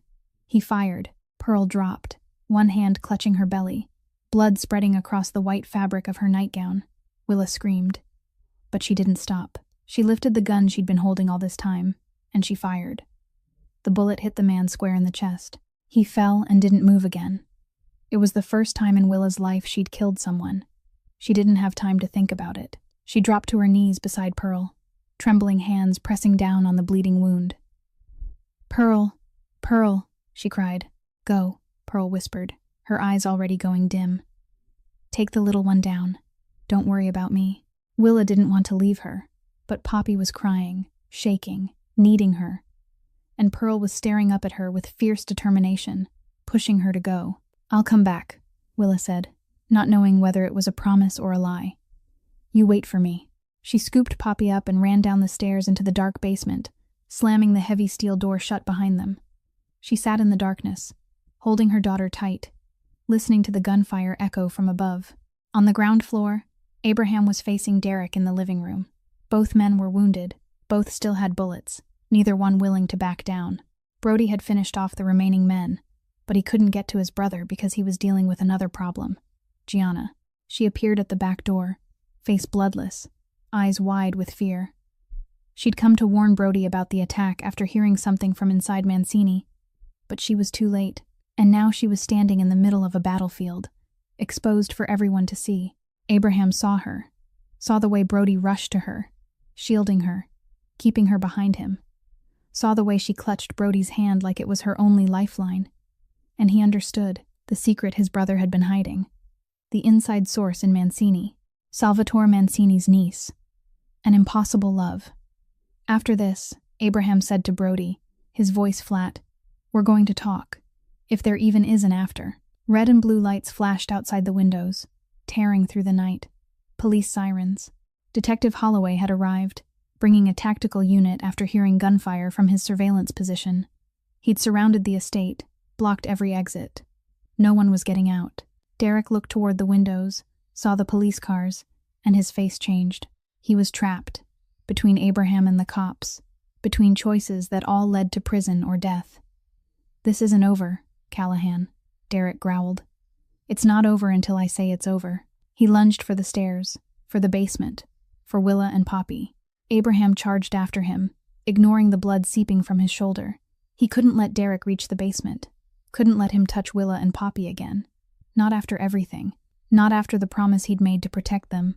The two men crashed into each other at the head of the stairs, rolling down step after step in a tangle of fists, snarled breaths, and hatred piled up over years. Their guns flew out of their hands, and when they finally stopped at the bottom, both of them were injured, both of them gasping, and neither one of them willing to quit. Willa heard the chaos above, and knew she couldn't stay hidden in the bunker forever. She set Poppy down, knelt in front of her daughter, and held the little girl's shoulders firmly in both hands. "You stay here," Willa said, her voice strict but threaded with love. "You don't go outside. No matter what you hear, you don't open the door. You only open it when Mommy calls your name. Do you understand?" Poppy nodded, blue eyes swimming with tears. "You'll come back, right?" "I promise," Willa said. "I always come back for you." She kissed her daughter's forehead, quickly ripped the hidden drive from the seams of Poppy's teddy bear, and shoved it into her pocket, then stood, gripped the gun tight in her hand, and stepped out of the bunker. She climbed the stairs one step at a time, her heart pounding wildly, but her hands weren't shaking anymore. She'd shaken enough. She'd been afraid enough. She'd run enough. Tonight, she wasn't running. She found them at the bottom of the main staircase, both men on the floor, both wounded and gasping for air. Derek was trying to push himself upright, blood streaming from a cut on his head where he'd hit the steps. Abraham lay a few yards away, his left shoulder soaked red, but his gray eyes were still open, still tracking every move his enemy made. When Willa appeared with the gun in her hand, both men froze. "Willa," Derek spoke first, his voice aching and pleading at once. "Listen to me. I know I was wrong. I know I've done things that can't be forgiven. But I love you. I've loved you since the first day I met you. No one loves you the way I do." Willa stared at him. The man she'd once called her husband. The man she'd once believed she'd spend her life with. She looked into eyes trying to perform sincerity, into a face that had once made her believe, once made her hope, once made her fall apart again and again. "You don't know what love is, Derek," she said, her voice colder than she expected. "You only know how to possess, to control, to destroy. That isn't love." Derek opened his mouth to keep talking, but Willa had already turned to Abraham. He stayed where he was, not trying to rise, not trying to fight for her attention. He only looked at her with guilt and acceptance. "Shoot me if you want," Abraham said, his voice low and exhausted. "I deserve to die. I've deserved it since 10 years ago, when I lit that fire without checking if anyone was inside. I don't deserve forgiveness." He paused, swallowed, then forced the words out anyway. "But if you've got even a little mercy left, don't go back to him. Even if you shoot me, even if you hand me to the police, even if you choose anything at all, please don't go back to him. For Poppy. For Poppy." He repeated her daughter's name as if it was the most sacred thing in the world. "She deserves to live without fear. She deserves a mother who's free. She deserves a future. Don't let him take that away." Willa stood between the two men, the gun heavy in her hand. One had deliberately killed her sister. One had accidentally set the fire. One was begging with hollow promises. One was accepting death without pleading for his life. She knew what she had to do. She raised the gun and aimed straight at Derek. "Willa!" Derek shouted, his eyes going wide with terror. "You can't do this. You'll live with it for the rest of your life. You'll become a murderer." She squeezed the trigger. The shot thundered through the space. Derek screamed, both hands flying to his right knee, shattered apart, blood spurting and staining the floor. He writhed and howled, his pain tearing the night open, but he was still alive. Willa lowered the gun and looked at the man twisting on the ground in front of her, with eyes that held not a single drop of pity. "I'm not killing you because of Poppy," she said, her voice strangely calm. "She's lost enough already. She doesn't need the added weight of knowing her mother killed her father." She stepped closer, standing over Derek as he groaned and shook. "But more than that, she needs to know her father's still alive, even if it's in prison, even if she never sees him again for the rest of her life. She needs to know he didn't die, that she doesn't carry the blood of a man who was killed by his own child's mother. That's the only thing I can give her." The front door burst open. Detective Holloway came in with a tactical team behind him, guns raised, flashlights sweeping the room. He took in the scene in one hard look. Derek on the floor clutching his bloody knee, Abraham a few yards away with his shoulder wound, and Willa standing between them with the gun lowered in her hand. "Mrs. Brennan," Holloway said, calm but wary. "Put the gun down." Slowly, Willa did. She set the gun on the floor, nudged it away with her foot, then straightened. She met Holloway's gaze, pulled the USB she'd kept hidden for so long from her pocket, and held it out. "This is what you need," she said, placing it in his hand. "Evidence to put Derek Brennan in prison. And more than that," Holloway looked at the USB, then at her, and something like respect flickered in his seasoned eyes. He nodded, tucked the USB into his jacket, then signaled his team to move in and cuff Derek. Derek was still screaming, cursing, threatening, but no one listened. No one cared. He was just a defeated man now, a criminal about to face justice. Along with Derek, Vince was also taken into custody, finally forced to answer for the decade of lies he had fed to the Callahan family. Willa watched them drag him away and felt nothing. No triumph, no satisfaction, no pain, only emptiness, a vast hollow where 6 years of hell had once lived. She turned and looked at Abraham. Medics had come to wrap his wound, but his eyes stayed on her, full of guilt, full of gratitude, full of something she wouldn't name. She didn't speak. She only turned away and went back down to the basement, to where Poppy was waiting. Her daughter needed her. And right then, that was the only thing that mattered. 6 months after that night of terror, Derek Brennan stood in federal court facing a sentence of 40 years in prison. The USB Willa handed to Detective Holloway held more than enough evidence to bury him for good. 12 murders, dozens of illegal transactions, and most important of all, proof that he had deliberately ordered the warehouse burned with full knowledge that people were inside. Derek didn't look at Willa when the sentence was read. He stared straight ahead, his face set like stone, as if refusing to accept the reality in front of him. But when the officers snapped the cuffs on his wrists and began to lead him away, he turned one last time and looked at Poppy sitting beside her mother in the back row. The little girl didn't wave. She didn't cry. She only looked at her father with clear blue eyes, and no one could read what she was feeling behind them. It was the last time Poppy ever saw Derek. Pearl didn't make it. She died on the operating table 3 days after the night of chaos. The wound too severe, the blood loss too great, her age too high. Abraham sat by her hospital bed through her final hours, gripping the wrinkled hand that was slowly turning cold. Before she closed her eyes for the last time, Pearl told him what she had kept hidden for 22 years. "Your mother," Pearl whispered, her voice as weak as a breath of wind. "She was the one who opened the door for the enemy that night. She betrayed your father for money, for what Mancini promised her." Abraham didn't speak. He only sat there as Pearl let out her final breath, and felt another piece of himself die with her. His mother, the woman who gave birth to him, who left him with his father after the divorce, who had remained in their lives as a distant, hollow ghost, until vanishing completely the very night of the massacre when he was 15. She had been the root of it all. His father's death. Molly's death. 22 years he had lived in the hell of guilt, and the source of it was the one person who should have loved him most. A week after Pearl's funeral, Brody came to Abraham in his study. He didn't come alone. Gianna stood beside him, her hand locked tight around Brody's, her eyes fixed on the floor, unable to face Abraham. "I'm leaving," Brody said, his voice steady but full of pain. "Gianna and I are getting out of Chicago. Out of everything. I don't know when I'll be back. Maybe never."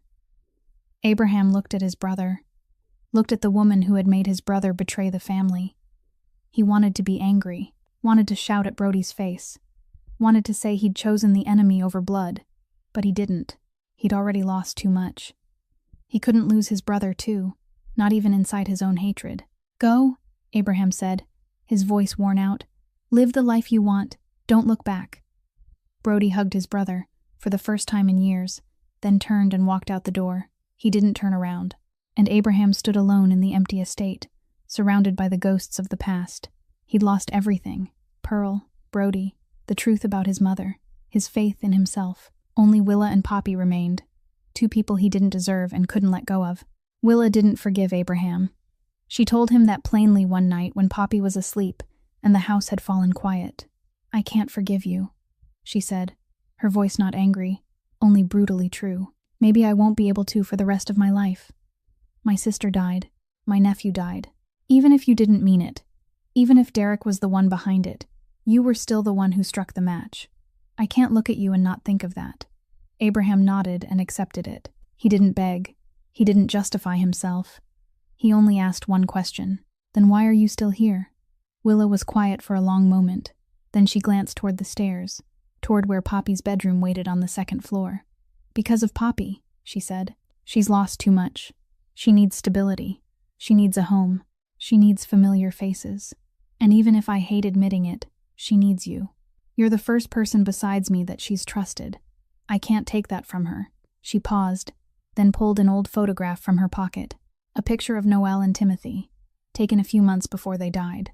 Noelle was smiling, one arm around her 3-year-old son with blonde hair and blue eyes, his grin bright as sunlight. "This is my sister," Willa said, setting the photo on the desk in front of Abraham. "And this is my nephew, Timothy. He liked strawberry ice cream, just like Molly.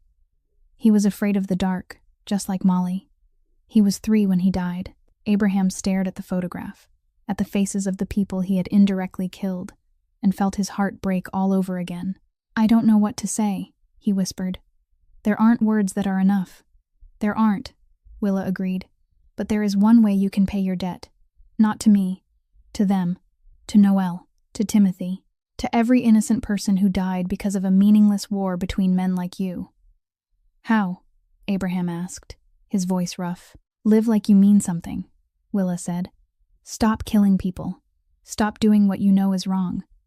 Find another way to survive in this world without adding more blood to your hands. That's the price. That's the only way you can ever pay this back." Abraham looked at her, into green eyes, demanding he change everything he had been for 22 years. He didn't know if he could do it. He didn't know if he was strong enough to step out of the darkness that had fed him for so long. But he knew he would try. For Noelle and Timothy. For Pearl and Molly. For Willa and Poppy. For himself. The man he had been before this world turned him into a monster. "I'll try," he said. "I can't promise anything, but I'll try." Willa nodded, stood, and walked toward the door. Before she left, she paused without turning back. "Tomorrow is Poppy's birthday," she said. "She wants you there." She hesitated, then added, her voice lighter, softer. "So do I." Then she walked out, leaving Abraham alone in the study, the photograph of Noelle and Timothy still in his hands. The room dark. No kiss, no forgiveness, no promises about the future, only a door left slightly open. And sometimes that's all a person needs. A chance, a hope, a reason to wake up tomorrow and try to be better than they were yesterday. Abraham Callahan, a mafia boss with blood on his hands, had found that reason. In the blue eyes of a 5-year-old who called him a friend, in the gaze of a woman who wouldn't forgive him, but still gave him a chance. In the memory of the dead, the ones he owed a life worth living. This story is a reminder that in life, no one is perfect, and no one walks without carrying their own sins and mistakes. What matters isn't only what we did in the past, but what we choose to do from this moment forward. Forgiveness doesn't always come right away, and sometimes it never comes at all. But hope can still take root, even in the hearts that seem the most hardened. Sometimes the greatest debts can't be paid with money or blood. They can only be paid by living each day in a way that honors someone else's sacrifice, by loving the people who are still here, by giving what we once never received. If this story touched your heart, please subscribe to our channel, hit like, and share this video so we can spread meaningful stories every day. How did this story make you feel? Did it remind you of anything in real life? Have you ever had to face a choice between forgiveness and hatred? We'd truly love to hear what's in your heart in the comments below. Every word you share is a powerful encouragement that helps us keep bringing you better stories. Thank you for staying with us all the way to the very end. We wish you and your family good health, joyful days, peaceful hearts, and a life filled with quiet happiness. Goodbye, and we'll see you in the next video.